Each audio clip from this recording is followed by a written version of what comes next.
Ota-onaning aytishicha, qon ketish boshlanganidan so'ng bola shifoxonaga olib borilgan, ammo holat jiddiy baholanmagan. Eshitib qulatdagin bo'ldi chiqib turingizlar deb ukamikimiz chiqardi. Keyin dalaga chiqdim. Soatimga qaradim, 20 minut привязка qildi. 20 minut. Hammasi zo'r edi. Qanday привязка qildim? Zo'r. Quvg'in ishlab ko'r, qaradim. Mana sani emasmi dedim. Yo'q, aka, anisi yo'q dedi. Hammasi soppa sog'lom, zo'r dedi. Seyish kerak emas. U siyada aka dedidagin biza jo'natib yubordi. Temperaturasini o'lchab ko'rsak 38,5 bo'lyapti. Kim aytdi, dadasining salgina temperaturasi bor dedim. Yana bunday ushlab ko'rsam, yana peshonasi issiq. Men aytaman, kecha temperatura qiluvdi, dadasi bugun yana temperatura qilyapti dedim. Bir so'rash kerak doktordan, shunday bo'larmi ekan dedim.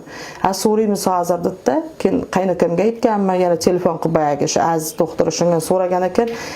Chipronda temperatura bir qilib o'tib ketadi, demak ichida shamollash ham bo'lganmi bolam debdi. Kim aytdim, dadasi shamollash yo'qdi-ku bolam dedim men. Olib ketganda sog'lom bola edi-ku dedim.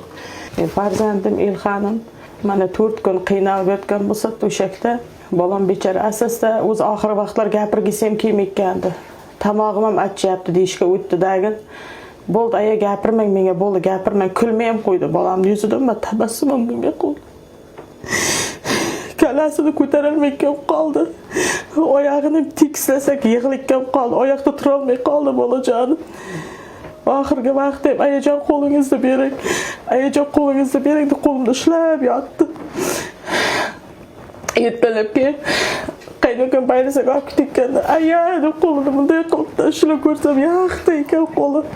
Lablari ko'karib ketgan, labini ko'karib ketgan, oyoqlari yaxta edi.